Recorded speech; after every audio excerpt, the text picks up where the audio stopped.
Donc, alors ces grottes qui sont placées dans la Berco Petito sont très importantes pour nous actuellement, puisqu'en fait, vous avez compris qu'elles sont pointées par l'extrémité sud du triangle équilatéral du Jardin du Calvaire. Donc ça, c'est pas un hasard.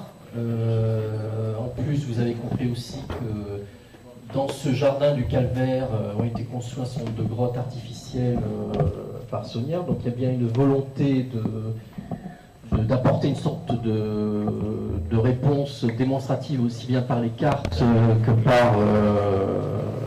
par le jardin. Plus l'église de Saunière qui est orientée sur ces grottes, donc ça commence à faire beaucoup, sachant qu'en plus l'église, elle date de l'an 800, hein, donc on ne l'a pas déplacée, elle n'a pas été déplacée, Saunière n'a pas réorienté.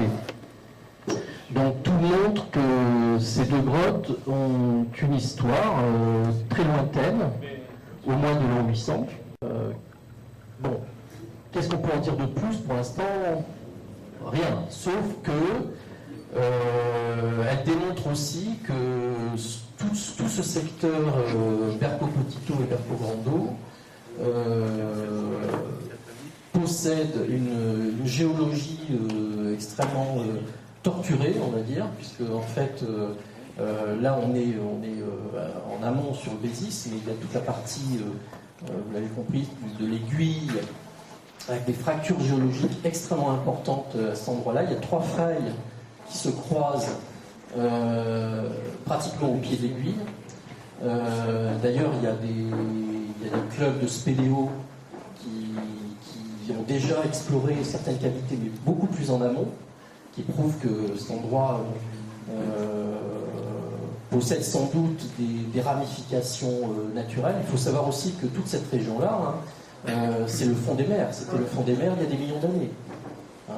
Et si on observe, par exemple, l'une des roches que j'appelle la petite aiguille, vous avez un stalagmite à l'intérieur, qui prouve qu'il y avait de l'eau. Le stalagmite est assez élevé quand même. Donc ça veut dire qu'on est vraiment dans des fonds marins qui étaient assez profonds.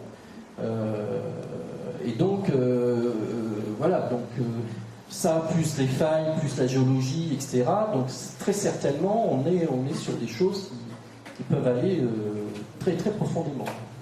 Donc, les grottes participent peut-être à toute cette structure souterraine qu'aujourd'hui on ne connaît pas, parce que, voilà, il y a encore d'exploration à faire. Voilà, tout ce qu'on peut en dire aujourd'hui. Et puis il y a 2 grottes, donc il y en a une ronde, il y en a une triangulaire, et comme par hasard sur le tableau de Ténier, on les retrouve. Une grotte ronde et une grotte triangulaire. Et sur le tableau de Ténier, elles sont disposées l'une à côté de l'autre, ce qui est exactement le cas sur le tableau. Donc j'ai du mal maintenant à penser que tout ça c'est du hasard. Beaucoup de mal. Je ne sais pas si j'ai répondu. Une petite précision, tiens. Une toute petite précision à propos des grottes et de Marie-Madeleine. La grotte reconstituée par l'abbé Saunière dans le jardin de Rennes-le-Château, à la droite de l'allée qui mène à l'église, avait une statue. Ce n'est pas, contrairement à ce que beaucoup ont cru pendant longtemps, la Vierge, mais c'est Marie-Madeleine. C'est pas moi qui l'ai découvert, c'est un confrère avec qui j'ai travaillé à une certaine époque, André Gallo, qui a dit, mais c'est Marie-Madeleine. Et effectivement, on a posé la question à plusieurs ecclésiastiques, et ils n'ont pas pu dire le contraire. Voilà. Maintenant, on ne sait pas si cela est avéré, si l'abbé Saunière l'a fait intentionnellement, certainement, puisque à Rennes-le-Château, les 4 points cardinaux où que vous alliez, vous aurez toujours une Marie-Madeleine quelque part. Alors, il y a une autre petite précision au niveau cadastral, par exemple, la grotte dite de la Madeleine que tous les auteurs reprennent aujourd'hui ne s'est jamais appelée comme ça. Il n'y a que depuis l'invention trésoraire de Béranger Saunière qu'on appelle la grotte de la Madeleine. Voilà. Tiens, une précision sur la grotte. Pour ajouter à ce qu'ils disent sur le plan de Marie-Madeleine, on a eu pendant longtemps un petit problème sur la consécration de l'église, puisqu'en fait, on trouvait toujours une consécration à Beata Maria de Rédé, etc., donc à la Vierge a priori. Mais en fait, je ne crois pas me tromper en disant que c'est Patrick Vincior qui a sorti ça en premier. On a bel et bien une allusion à Marie-Madeleine dès un acte de fin du XVIIe, début du XVIIIe. Donc là, au moins, on a cette certitude. Donc c'est pas une invention récente, Marie-Madeleine. Hein. Là, il y a vraiment des écrits. Je ne saurais pas vous dire la date, mais vous trouverez ça sur le site de Vincior. C'est exact. Oui, oui. Quels sont les artistes contemporains que vous pourriez soupçonner de faire perdurer ces codages et ces secrets? Pas forcément que dans la littérature. Alors, artiste dans le monde de l'art, hein, c'est ça la question. Alors, contemporain, il y en a quelques-uns, mais c'est très subtil en fait. Je pense notamment à il y a des poèmes, il y a des chansons. J'ai oublié le chanteur d'ailleurs, qui parle de la Madeleine, du baiser de la Madeleine, de la fontaine de la Madeleine, etc. Il y a des textes récents qui sont écrits où on voit bien qu'on perdure une certaine tradition du mythe de Rennes, voilà, avec cette Madeleine. Maintenant, là où c'est beaucoup plus probant, c'est quand on va sur l'architecture. Il y a effectivement, j'ai quelques exemples où il y a des architectes qui construisent des bâtiments où on voit les fameuses colonnes du temple de Salomon, etc. Enfin, c'est très visible. Là, on est plus dans la franc-maçonnerie. Pour se rapprocher de l'affaire, il faut aller, faut aller voir notre cher président Mitterrand, hein, pour le coup. Qui nous a construit pas mal de choses en lien avec l'affaire. Et l'une des plus belles, il y en a deux que je considère très importantes. La première, c'est le petit temple des monuments des droits de l'homme, qui est à côté de la Tour Eiffel. C'est un sort de mini-temple de Salomon. Hein. Mais ce qui est très intéressant, c'est d'observer là où il est placé, sa topographie, et puis tous les symboles qu'il y a dessus, hein, qui sont magnifiques. Hein. Vous avez le Hatin Arcadiago, hein, notamment, hein, dessus. Hein. Et puis, celui que je considère le plus beau, c'est l'axe majeur, qui est à Cergy-Pontoise, qu'on ne connaît pas beaucoup. Alors bon, c'est pas vraiment Mitterrand qui... enfin, c'est quand même lui qui s'est chargé de mettre en œuvre le projet, qui a essayé de le finaliser. Donc c'est un site qui est superbe. Et vous avez une œuvre monumentale. D'ailleurs, ça me rappelle que j'ai loupé une photo à une époque, au début, quand j'étais allé les visiter, parce qu'il y avait le chantier était en train de se faire, et sur un grillage au bas, il y avait une sorte un titre qui expliquait un peu le site. C'était marqué monument en mémoire aux traces, aux lignes du passé. Voilà. Et alors évidemment, quand je suis retourné 2 ou 3 ans plus tard, le truc a disparu, hein, ils ont fait le ménage. Et donc, ça veut dire quoi? Ça veut dire que voilà, vous avez un exemple là d'une œuvre monumentale qui a été faite, qui est une sorte de ligne de béton qui suit tout un ensemble topographique compliqué au niveau national, qu'il faut suivre. Donc, par exemple, cette ligne, elle va vous amener à Ból-le-Vicomte. En fait, c'est une sorte de voyage dans l'histoire à travers la France.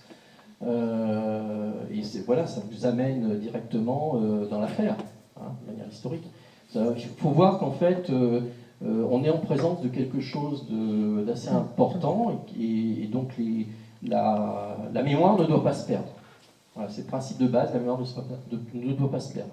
Et donc, siècle après siècle, les artistes, tous les auteurs, tous ces gens-là n'avaient qu'une obsession, c'est par leur art, par leur érudition, de déposer cette mémoire dans des œuvres, dans des tableaux, etc., pour que ça perdure. Et ça a bien marché, puisqu'aujourd'hui, si on est là et qu'on en discute, c'est que voilà, c'est que c'est toujours là. Elle passe même par la Grande Arche de la Défense pour Oui. justement récupérer des énergies. Voilà, il y a un certain nombre de choses. Voilà. On va ajouter quelque chose en réponse à votre question, qui est très d'actualité. Vous avez un film qui a été produit en République dominicaine il y a 4 ou 5 ans, qui curieusement n'est jamais passé et ne passera certainement pas en France, à moins que vous ayez les chaînes internationales. Et c'est notre ami Christopher, ici présent, mais très discret dans l'assistance, qui a eu le privilège, non pas de le voir en un seul morceau de A à Z, mais en fait presque selon un genre de compte à rebours. Il a vu des extraits par-ci par-là, puis au bout, en fait, il a vu tout le film. À l'époque, il nous en avait parlé, et nous, on aime bien travailler la question. Alors, ce film, je vous engage à le chercher. Il y a très peu d'éléments, hein, mais sur les outils de recherche Internet, la chose, elle est intéressante dans le sens que il s'appelle, donc c'est en espagnol, hein, la Bestia do Cardo, la bête du cardo. Le film est tourné par une Victoria, bon, Victoria, la victoire, Navarro. Alors bon, on va faire une parenthèse. Navarro, Navarra, Navarre, on est sur les choses qui vont traiter d'une lignée rattachée à la royauté hispano-française, entre guillemets, puisque rattachée à Henri IV. Hein. Donc, cette Bestia do Cardo, alors voilà, je vous laisserai le découvrir si vous y arrivez. Bon, en fait, c'est une jeune femme d'une très très haute lignée familiale, des gens un peu, on va dire, très puissants, mais très imbus de leur puissance. Et elle, en fait, elle a tout plaqué, parce qu'elle ne supporte pas sa propre famille. Et à un moment donné, ils la ramènent de force dans le lieu où ils exercent leur pouvoir, qui s'appelle Cardo. Et donc là, elle y rencontre, alors là vous allez apprécier, elle rencontre un genre de peintre, un peu bohème, qui s'appelle Hermès. Et la suite, eh bien, vous avez un genre de maître du monde, qui est peut-être un peu démoniaque sur les bords, qui n'accorde qu'à elle, au terme d'une sorte de pièce de théâtre qui est devenue le film avec ses personnages, il ne lui accorde qu'à elle la sortie sous un genre de scène comme ça, de la même couleur rouge, avec une porte lumineuse rectangulaire au centre. Et ils échangent un clin d'œil final, si j'ai bien compris, parce que je n'ai pas vu, moi, la totalité du film, mais c'est bien ça, Christopher. Voilà. Donc ça, c'est un exemple précis. La bête du Cardou, pour dire son nom. La bête du Cardou. Je vous rappelle, ça s'est tourné il y a 4 ou 5 ans en République dominicaine. Bon, voilà. Victoria Navarro, la réalisatrice. Très, très, très intéressant. Virginia. Pardon. Virginia. Merci. Exact. Bien. Deuxième exemple qui est actuellement un cas. Un cas parce que c'est un jeune chanteur qui a environ 26 ans, qui est originaire du Kazakhstan et qui est capable de chanter sur 7 octaves. C'est unique, il monte même dans les ultrasons. Donc, c'est-à-dire on arrive à l'inaudible, mais c'est un truc de fou. Ce jeune chanteur, il s'appelle Dimash Kudaibergen, et en fait c'est le chouchou des... Enfin, c'est un petit secret, alors on vous le livre, c'est le petit chouchou des autorités russes actuelles, par le biais d'un musicien qui est un pianiste, qui s'appelle Igor Krutoy. Derrière, nous remontons à une société secrète, puisqu'on est quand même dans le thème de cette réunion. Igor Krutoy est lié à, on va dire, à l'église orthodoxe, dont le quartier général est basé à Saint-Pétersbourg. Et on a une notion d'aube dorée au bout. Je parle à des gens qui vont comprendre, je pense. Une aube dorée. Voilà. Alors, ce Dimash Kudaibergen vient de commettre un clip vidéo qui s'appelle, j'ai pas l'ensemble, mais c'est The Endless Dimensions, Under the Endless Dimension, donc sous les dimensions infinies.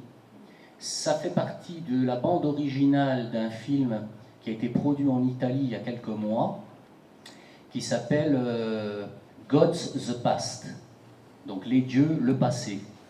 Et on est donc dans un film de science-fiction très bien tourné, très bien élaboré, où on a des dieux cosmiques, on va dire, mais à tendance morphologique humaine, gigantesque, qui ont un espèce d'ordinateur quantique bien à eux, et qui ont créé des simulations juste pour voir comment ça se passe et peut-être pour s'amuser. Donc dans la simulation en question, l'un des leurs s'infiltre dans le jeu et il y perd un artefact d'une importance extrême. Et là, ben, évidemment, c'est une jeune fille bien de chez nous, donc parce qu'au bout on est sur la planète Terre, et cette jeune fille découvre l'artefact. Et alors là, il s'ensuit une course-poursuite. Et la chanson de Dimash Kudaibergen, qui est l'un des thèmes centraux du film, il faut être très attentif. Mais je vous garantis que c'est vrai parce que j'ai personnellement fait une capture d'écran et j'ai vérifié, parce que c'est un truc de fou. La dernière image du clip, vous avez un envol d'un couple ailé, donc qui quitte ce plan. En fait, il se jette du sommet d'une montagne. Dessous, vous avez un lac. La montagne en question, à un moment, vous avez donc sur l'image finale, même pas une petite seconde d'un plan. Et ce plan, sous le même angle, vous découvrez qu'une fois de plus, parce que c'est juste un exemple, vous avez la pique grosse du Bugarache. Je vous garantis que c'est vrai et c'est vérifiable. Donc vous avez un couple d'anges déchus, parce que le mot c'est ça, un couple d'anges déchus qui parviennent au terme de ce film, à partir. Voilà. Donc Dimash Kudaibergen, je vous encourage à voir ses clips, c'est assez impressionnant. En plus, il a une voix qui est... Moi j'ai fait de la production musicale, tous les gens du métier, c'est un extraterrestre, on pourrait dire.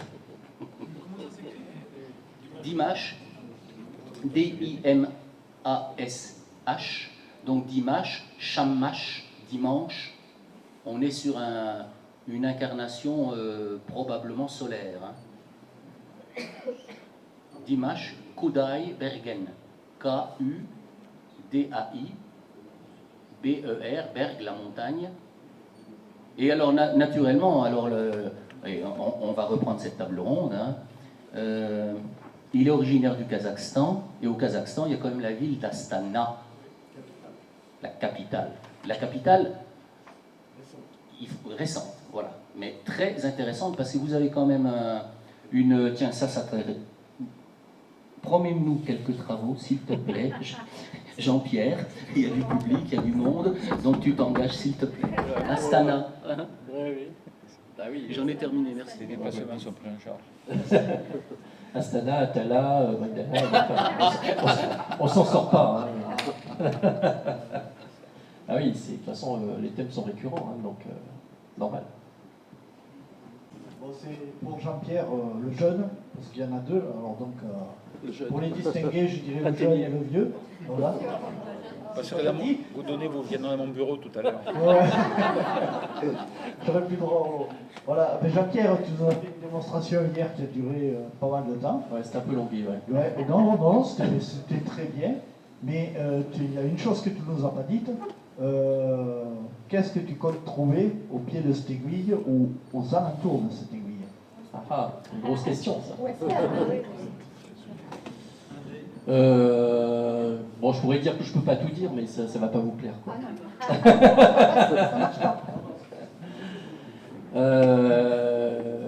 Bon, en fait, j'ai donné un tout petit peu la réponse tout à l'heure. Ce qu'il faut bien comprendre, c'est que ce site, il faut partir du principe que ce site, sans doute, est néolithique. Quel Voilà. site? Je parle du site du Bézis. Hein, je suis au pied de l'aiguille. Voilà. Tout ce site-là, et Et puis la pierre de Pérol, hein, qui participe à tout le système.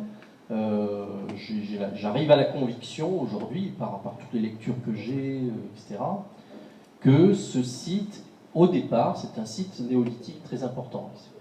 C'est un peu facile à comprendre. Le néolithique, c'est une période très longue pour laquelle on connaît peu de choses parce qu'il n'y a aucun écrit. Mais par contre, ce qu'on peut observer, c'est que c'était le moment du culte des pierres. Hein.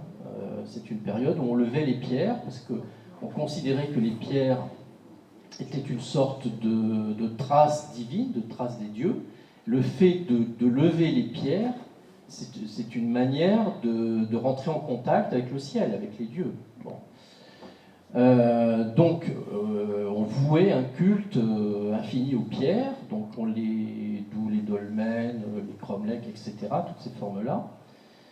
Mais il se trouve que le Bézis, qui a certainement une particularité géologique, en plus possède une pierre levée naturelle. Et une pierre levée, attention, c'est pas une petite pierre levée, c'est une pierre levée immense qui est logée dans un V signe de féminité. Là, ça rejoint un petit peu le thème de la déesse mère. Donc on est au néolithique et je pense que l'histoire commence à partir de là. C'est-à-dire que la sacralisation du lieu a commencé à ce moment-là. Donc, très probablement, ce lieu possède une particularité géologique qui est autour de l'aiguille, sans doute sous l'aiguille. C'est pour ça que Maurice Leblanc nous parle d'aiguille creuse. En fait, elle n'est pas creuse au sens de l'aiguille, hein, elle est creuse au-dessous. Hein. Et donc, très probablement, on a ce que j'appellerais aujourd'hui une nécropole. Hein, on va l'appeler comme ça, très vaste, sans aucun doute très vaste, qui est logée à cet endroit-là et qui a été ensuite utilisée par différentes époques historiques pour différentes raisons.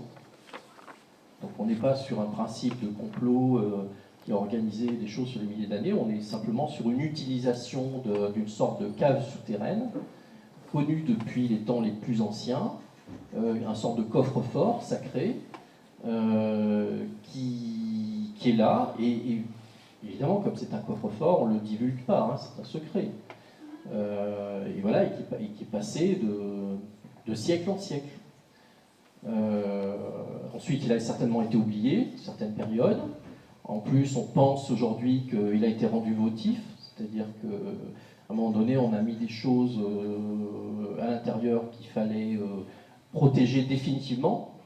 Donc définitivement, ça veut dire on enterre et on fait tout ce qu'il faut pour ne plus pouvoir y aller. Comme ça, c'est protégé des pillards, etc. Et on le vénère autour. L'histoire faisant, c'est oublié. Et puis, sans doute, ce qui s'est passé, c'est qu'il y a eu, donc, on situe ça peut-être dans 14e ou 15e siècle, sans doute un tremblement de terre dans la région qui a fait que ça a dû ouvrir une faille, quelque chose qui s'est ouvert, dans lequel un certain berger, peut-être, est tombé et a vu des choses. Ça a généré une légende.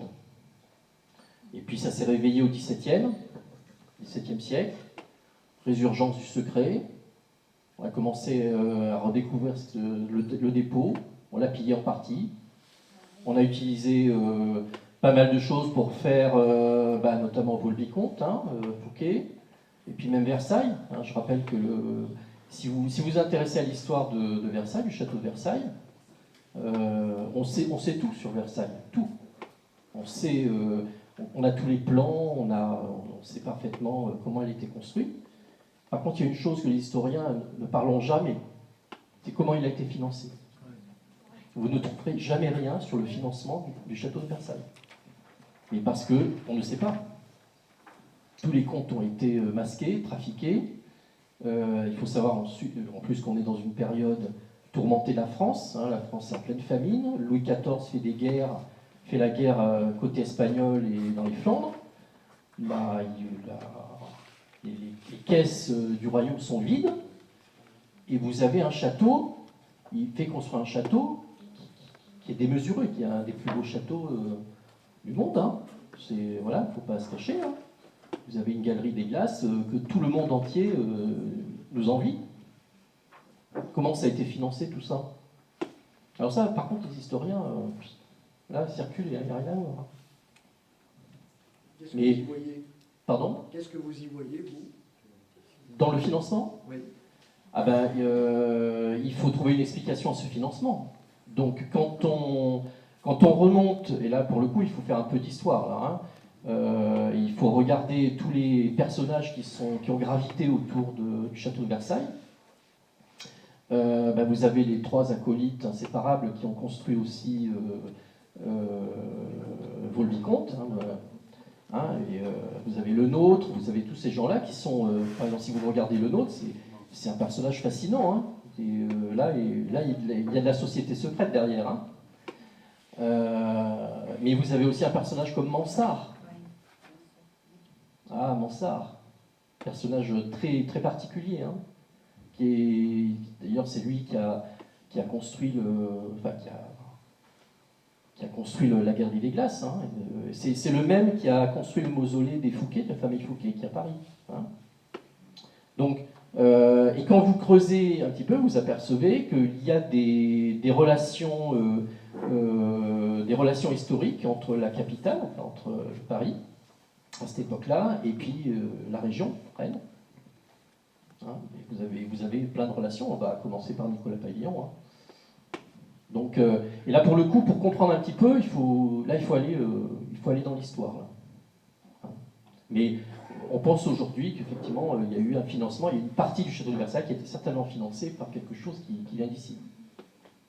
Ce que vous racontez, est-ce que c'est en lien avec c'est ce que j'ai lu dans le livre de Michel Lamy, voilà, sur Louis XIV qui envoie un groupe de travailleurs suédois.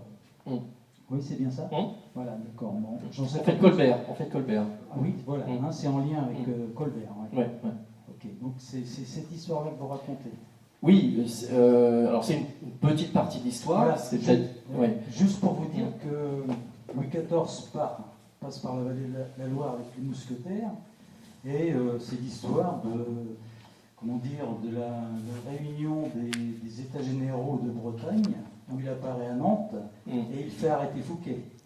Notamment.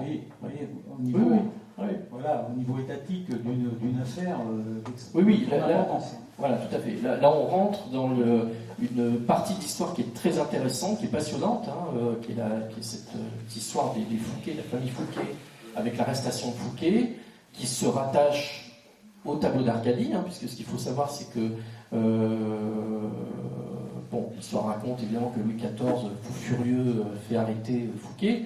En fait, ça lui a pas pris comme ça le matin en se disant tiens, il commence à m'énerver un petit peu, je vais l'arrêter. En fait, ça a monté en puissance en fin de compte. Hein. Mais ça s'est fini par cette fameuse arrestation, un procès de longue haleine dans lequel les jurés n'ont jamais réussi à prouver la culpabilité, le détournement de fonds de Fouquet. Mais le mystère demeure, hein, c'est-à-dire qu'en fait, ils n'ont pas réussi à comprendre comment était. Alors il y a des explications hein, sur on va dire, une sorte de manipulation financière telle qu'on le voit aujourd'hui d'ailleurs, hein, qui expliquerait une partie des richesses, mais ça n'explique pas tout en fait. Et le plus troublant, c'est l'affaire d'Arcadie, parce qu'en fait, en cours de procès, alors peut-être deux ans après le début du procès, Louis XIV se met à chercher un tableau. Il va mettre 2 ans, je crois, à peu près à le trouver. Et donc c'est ce fameux berger d'Arcadie, qui s'appelle à l'époque les pasteurs d'Arcadie. Et il va le trouver, il va l'exposer, il va l'acheter sur les comptes des appartements du roi. Il va l'exposer une journée à Versailles, dans la salle d'abondance, là où il y avait déjà des objets précieux. Et puis ensuite, il va l'occulter complètement au public. Et il va l'accrocher dans ses appartements privés, jusqu'à sa mort. Donc, très probablement, Louis XIV avait parfaitement conscience de l'importance de ce tableau. Mais On pense aussi que, très probablement, il n'y avait rien compris. Par contre, tout son ministère autour, notamment Colbert, tous les gens qui sont à la manœuvre autour de lui, ont eu sans doute des, on va dire, se douter de quelque chose venant du RASES, et donc c'est pour ça qu'on se retrouve avec notamment des missions qui ont été organisées par Colbert pour explorer les mines, notamment les mines du coin, ce qu'on appelle les mines de Blanchefort, etc. Parce que Colbert s'est dit, mais il faut, il y a des mines qui sont exploitées de manière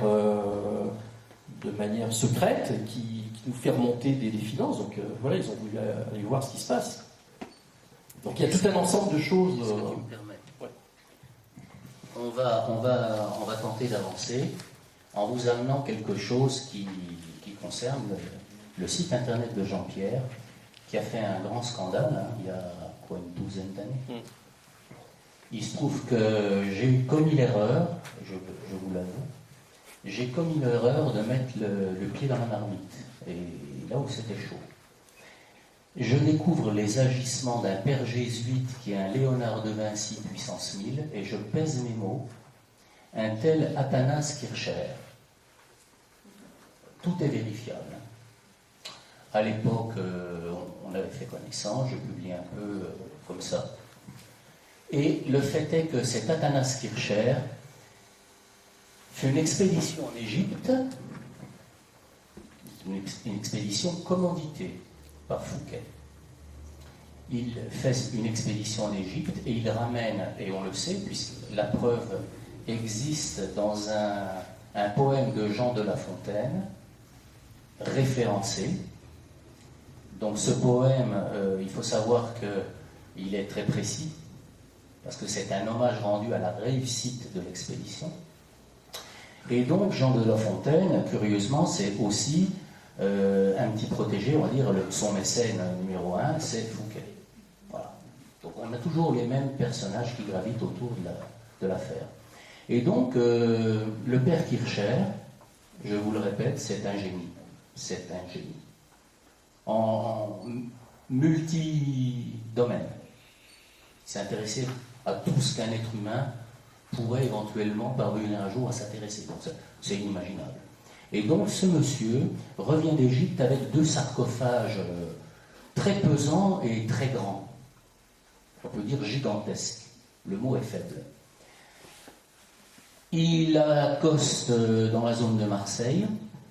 Et là, on va dire, une expédition de gens qui ont appris ce qui se passait cherche à s'emparer des sarcophages. Donc ça devient une épopée pour pouvoir au moins préserver la trouvaille, et donc ça passe par, si je me rappelle bien, le château de Saint-Maur, d'ailleurs, plusieurs étapes. Au final, ça se termine ici. Je peux vous préciser, du côté d'Arc, c'est très précis, du côté d'Arc. Et donc, notre Jean de La Fontaine commet ce poème, qui est l'hommage de l'expédition. Alors, donc, l'intérêt, et on va en rester là, il va citer en fait la descendance d'Horus. Je vous jure que c'est vrai. Et le poème, il est facilement accessible, aucun problème. Et je pense que tu ne l'as pas enlevé, la publication, elle est toujours sur ton site.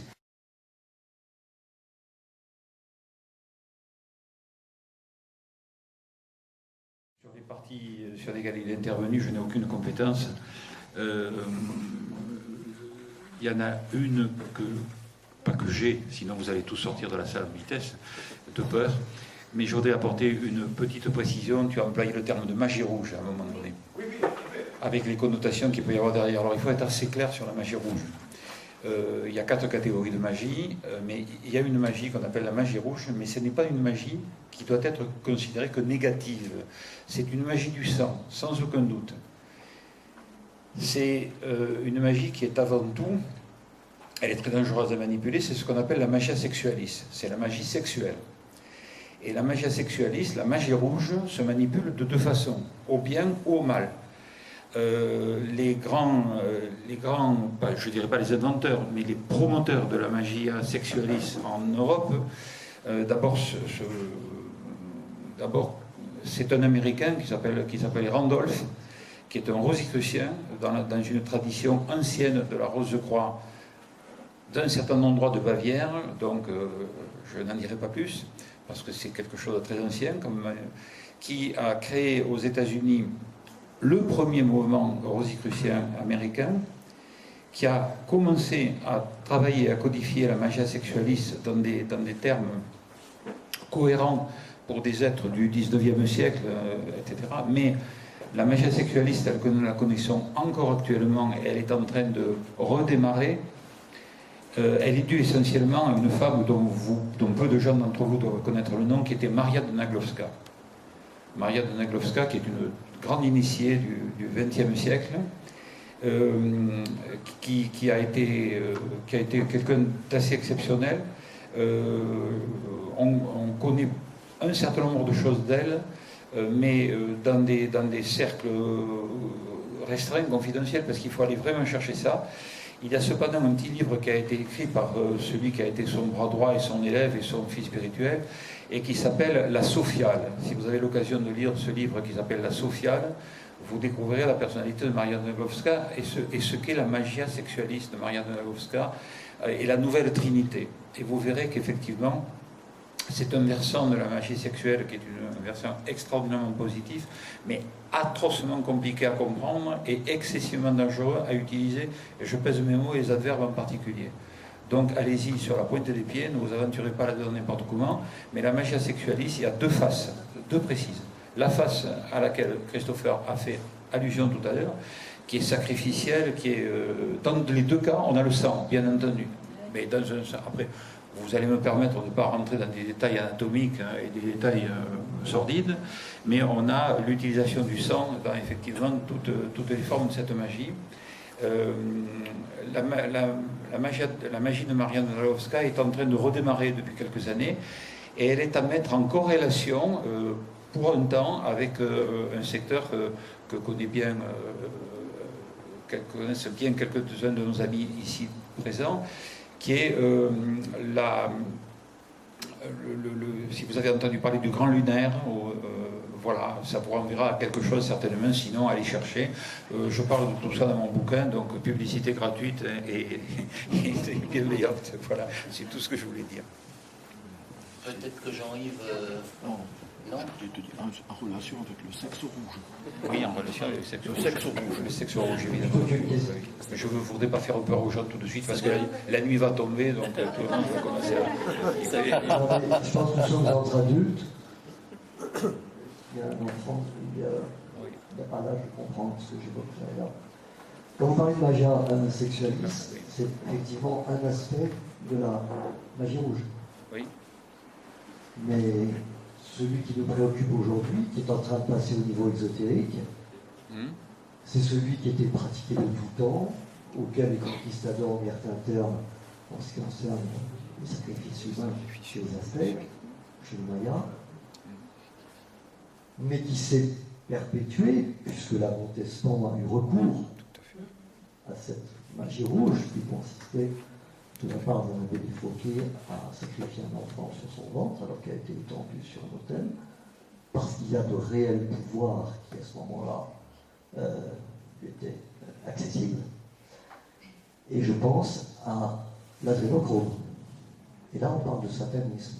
Donc il faut bien savoir, quand on parle de magie rouge, il y a un pendant qui est bien connu, les empereurs de Chine, auxquels on amenait de jeunes vierges, c'était pour eux un réservoir d'énergie, c'est du vampirisme. Mais beaucoup plus grave, c'est ce qui est pratiqué aujourd'hui par les élites, entre guillemets. L'adrénochrome, c'est donc le sang chargé d'adrénaline, qui est sécrété par les glandes surrénales. Bon, il y a des dames ici, je n'irai pas plus loin. Oui, alors, pardonnez-moi de vous dire quelque chose, d'être un peu vif là-dessus. Bien sûr que j'adhère à ce que vous venez de dire, mais si on pousse jusqu'au bout, lorsqu'on parle de ces choses-là, il y a même des mots qu'il vaut mieux ne pas balancer dans l'astral. Hein, voilà. Donc, c'est la raison pour laquelle hier j'ai dit... Pardon, Gino. C'est la raison pour laquelle hier matin j'ai dit le niveau de ces conférences seront publiques et on essaiera de ne pas dépasser un certain seuil, même si certains d'entre nous connaissent ces seuils, les ont franchis plus ou moins bien, etc. Puisqu'on aborde certains thèmes, je crois aussi qu'il ne faut pas sombrer dans une fascination pour le sordide. La question du sang est très importante. Et puis, si je puis me permettre de conseiller une lecture, c'est le livre du docteur Larcher. Bien sûr. Le livre Le sang peut-il vaincre la mort, dans lequel il y a une vision que je qualifierais de quasi-alchimique du sang. Oui. En deux mots, notre sang, il n'est peut-être pas dans l'état de pureté dans lequel il devrait être, mais il est possible de le remettre dans son état de pureté, auquel cas ce sang se charge de vertus bien particulières, et je dirais de très haut niveau. Merci Gino. Merci. Mais vous comprenez donc que lorsqu'on est à ces niveaux-là de conversation, si on n'a pas pardonnez-moi de ce que je vais dire, mais je parle sous contrôle des gens qui ont quelques compétences dans ces domaines-là, si on n'a pas les armes et les équilibres nécessaires d'alignement, on voit poindre à l'horizon des choses totalement terrifiantes, parce que lorsqu'on est dans le mythe du sang, on va d'un côté aller sur le Graal, de l'autre côté on va aller sur le génisme, la pureté de la race, et on a compris la suite. Donc je crois que ça doit être réservé à des conversations beaucoup plus resserrées, non pas entre initiés du 38e ou 32e degré, mais tout simplement des gens qui ont travaillé, qui ont étudié ces choses-là. C'est juste du niveau de l'étude dont on parle. On ne parle pas d'autre chose que ça, hein, du niveau de l'étude, parce qu'il y a des réalités qu'on n'affronte pas à main nue. Il faut mettre des gants, quoi. Voilà, c'est tout. Hein, c'est tout. Ah, tiens, pardon, attends. Oui, non, je suis tout à fait d'accord avec vous. J'ai travaillé avec le docteur Larcher, qui était un ami, qui était médecin-chef du ministère de la Justice, et qui était l'animateur d'une revue métapsychique internationale qui était remarquable. Et nous avons travaillé notamment sur Marie, la Vierge, pas Marie-Madeleine. Voilà. Merci, ça me permet de rendre un hommage, même posthume, à ce grand monsieur, Hubert Larcher, dont j'ai publié un petit bouquin sur l'acoustique cistercienne, parce que c'était également un spécialiste de l'acoustique cistercienne. Monsieur Merlier, je voulais savoir si pour vous il y a des liens entre d'autres liens entre le Pilat et le lieu ici de Rasé, au niveau archéologique ou d'économie ou autre. Oui, il y a des liens, oui, toponymiques, oui. Les liens toponymiques, c'est qu'on trouve dans le Pilat plusieurs lieux qui Razès. C'est un nom qui semble commun aux plusieurs régions. Bon, il y a les liens, alors on a dit à une époque que les Saunières ont révisité le Pilat, ça reste à prouver, je pense. C'est pas impossible, mais bon, il n'y a aucune preuve, je pense. Ceux qui ont dit qu'ils avaient des preuves, ils ne les ont jamais produites. Voilà. Oui.